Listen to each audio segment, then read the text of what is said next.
Hello. आज हम लोग पढ़ेंगे पशुपालन के बारे में। पशुपालन क्या होता है उसके बारे में पढ़ेंगे। इसके अलावा पशुपालन का महत्व क्या है उसके बारे में पढ़ेंगे।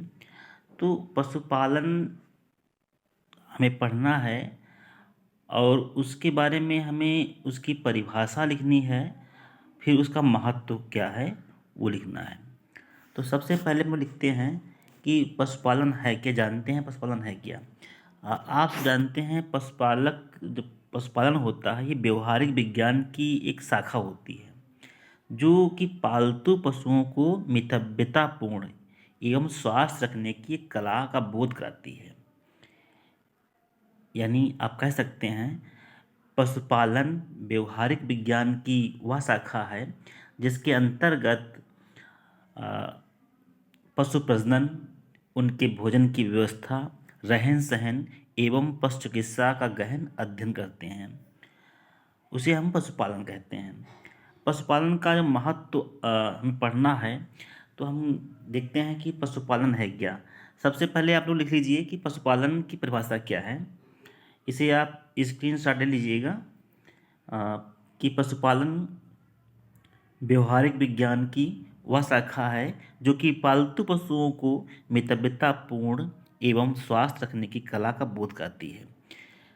उसके बाद में परिभाषा इस तरह से है, पशुपालन व्यवहारिक विज्ञान की वह शाखा है जिसके अंतर्गत पशु प्रजनन, उनके भोजन की व्यवस्था, रहन सहन एवं पशु चिकित्सा का गहन अध्ययन करते हैं। यानी कि पशुओं को पालना एक मित्रता, जो पशु पालते हैं उनसे हम मित्रतापूर्ण व्यवहार करते हैं, उनको स्वास्थ्य रखने की जो स्वास्थ्य रखना उनको, और उनके पशु प्रजनन जो है इन सभी विधाओं का अध्ययन करते हैं। और इसके साथ ही पशु पालन करना एक कला भी है। तो इसके बाद हम लोग पढ़ेंगे पशुपालन क्या है, और सॉरी पशुपालन का महत्व क्या है। आप जानते हैं कि पशुपालन का महत्व आदिकाल से रहा रहा है। चाहे वह मनुष्य अपने रक्षा के लिए पशुओं को पालते हों, चाहे दूध के लिए पालते हों, चाहे कृषि के लिए पालते हों, चाहे मांस के लिए पालते हों, पशुपालन का गहरा संबंध रहा है मनुष्य से। आप ये कह सकते हैं कि यदि पशु नहीं हैं तो शायद जो मनुष्यों का जीवन संकटमय हो सकता है। आप इस तरह से जो है जानते हैं कि दूध की प्राप्ति जो है, दूध की पूर्ति है, वो पशुपालन से होती है। दूध को बच्चों के लिए संपूर्ण आहार मानते हैं। दूध बच्चों से बूढ़ों तक के लिए आवश्यक है। भारतीय चिकित्सा अनुसंधान परिषद के अनुसार यानी आईसीएमआर के अनुसार आईसीएमआर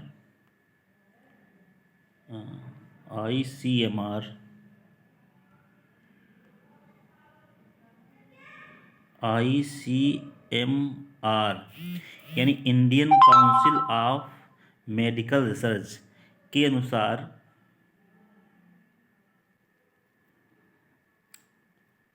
300 ग्राम दूध प्रति व्यक्ति को प्रत्येक दिन पीना चाहिए। यानी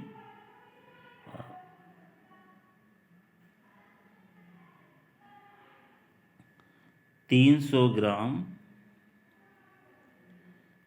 दूध जो है प्रति व्यक्ति प्रतिदिन पीना चाहिए। भारत में दूध की जो उपलब्धता है यानी तो वो है 355 ग्राम। कितनी है? 355 ग्राम प्रति व्यक्ति प्रतिदिन। दूध उत्पादन में भारत का प्रथम स्थान है। भारत में यूपी प्रथम स्थान रखता है, उसके बाद राजस्थान का स्थान है, उसके बाद गुजरात का स्थान है। आप जानते हैं कि दूध में प्रोटीन, कार्बोहाइड्रेट, वसा, शर्करा, खनिज लवण, विटामिन्स इत्यादि पर्याप्त मात्रा में पाए जाते हैं। इसे आप लोग जो है स्क्रीनशॉट के रूप में ले लीजिएगा, इसको लिख लीजिएगा। ठीक है, स्क्रीनशॉट ले लीजिए। इसके बाद हम बात करेंगे कि कृषि में पशुओं का उपयोग क्या है। आप जानते हैं कि कृषि में पशुओं का उपयोग, जहाँ तक आप जानते हैं कि हमारा देश एक कृषि प्रधान देश है। भारत में 70% जनसंख्या कृषि पर निर्भर करती है। हमारे देश में अधिकतर किसान छोटी जोत के हैं। छोटे किसान अधिकतर पशुओं से ही कृषि कार्य करते हैं, जैसे खेत की जुताई, बुआई करना, मड़ाई करना, और जो उत्पाद खेत में होता है उसको अपने घर तक या जहाँ उसे रखा जाता है वहाँ तक धुलाई करना, ये सब कार्य पशु से किया जाता है। तो हम मान सकते हैं कि कृषि में जो पशुओं का उपयोग है वो काफ़ी हद तक है, और किसान जो हैं उस पर निर्भर हैं, क्योंकि छोटी जोत के किसान आधुनिक यंत्रों को खरीद नहीं पाते हैं। इसलिए किसान जो हैं अपने पशुओं से यंत्रों का भी चलन करते हैं, जुताई करते हैं, बुआई करते हैं। जैसे आप देख रहे हैं कि ये जो है, इसे आप देख रहे हैं, ये सीड ड्रिल है। इस सीड ड्रिल से किसान गेहूँ या कुछ भी बिजाई कर रहा है, ठीक है। इसमें किसान जुताई कर रहा है। तो आप इसको समझ गए होंगे अच्छी तरीके से कि कृषि में पशुओं का उपयोग किस तरह से है। इसके अलावा पशुओं से जैविक खाद की प्राप्ति होती है, जैसे कि जो फार्म यार्ड मैन्योर होता है, यानी गोबर की खाद होती है, वह भी पशुओं के गोबर, उसके मूत्र, बिछावन से बनाई जाती है। इसके अलावा वर्मी कंपोस्ट में भी पशुओं के गोबर का प्रयोग किया जाता है, और उससे अच्छी किस्म की वर्मी कंपोस्ट खाद बनाई जाती है।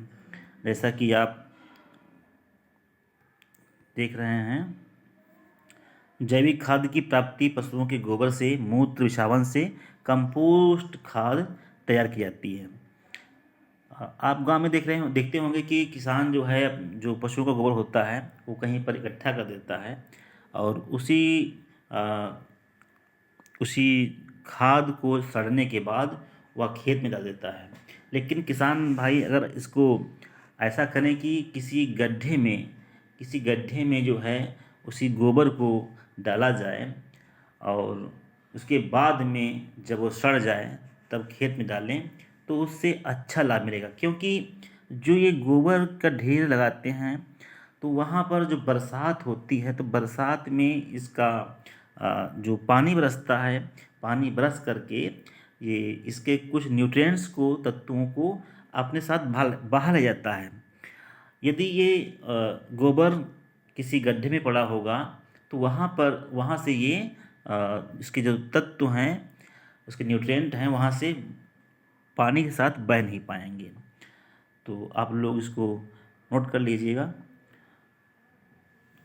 उसके अलावा जीविकोपार्जन का साधन भी पशु है। देखिए, आप जानते हैं कि आजकल के समय में किसान दूध उत्पादन कर उसे बेचकर अपना जीवन यापन करने के लिए नगद रुपया कमा रहे हैं या लेते हैं, प्राप्त करते हैं, जिससे बच्चों की पढ़ाई है, चिकित्सा है, वस्त्र वगैरह आदि के लिए आवश्यक नगद धनराशि जो की पूर्ति की जा सकती है। अधिकांश किसान डेयरी के रूप में पशुपालन करने लगे हैं।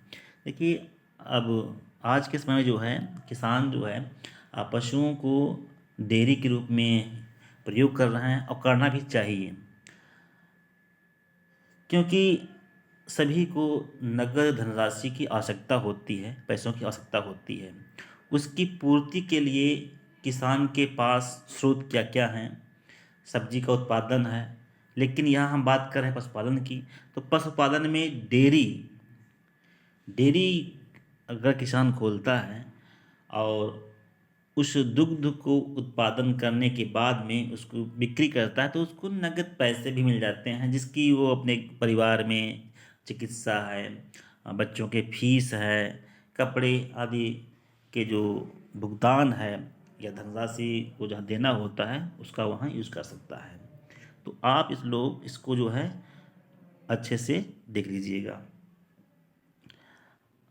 देखिए, दूध की प्राप्ति में जो इसमें डेयरी में जो किसान है, ये दूध का दोहन कर रहे हैं और यहाँ पर उसकी जो है माप की जा रही है और इसको जो है बिक्री के लिए किसान लेके जाएंगे। तो इस तरह से आप इस चैप्टर को समझ गए होंगे कि पशुपालन है क्या। पशुपालन व्यवहारिक विज्ञान की वह शाखा है जिसके अंतर्गत जिसके उसके अंतर्गत पशु प्रजनन, उनके भोजन की व्यवस्था, रहन सहन एवं पशु चिकित्सा का गहन अध्ययन करते हैं। और इसके साथ ही पशुपालन का महत्व भी आप लोग समझ लिए हैं, जान गए हैं। इसको आप लोग जो है लिख लीजिएगा। Thank you.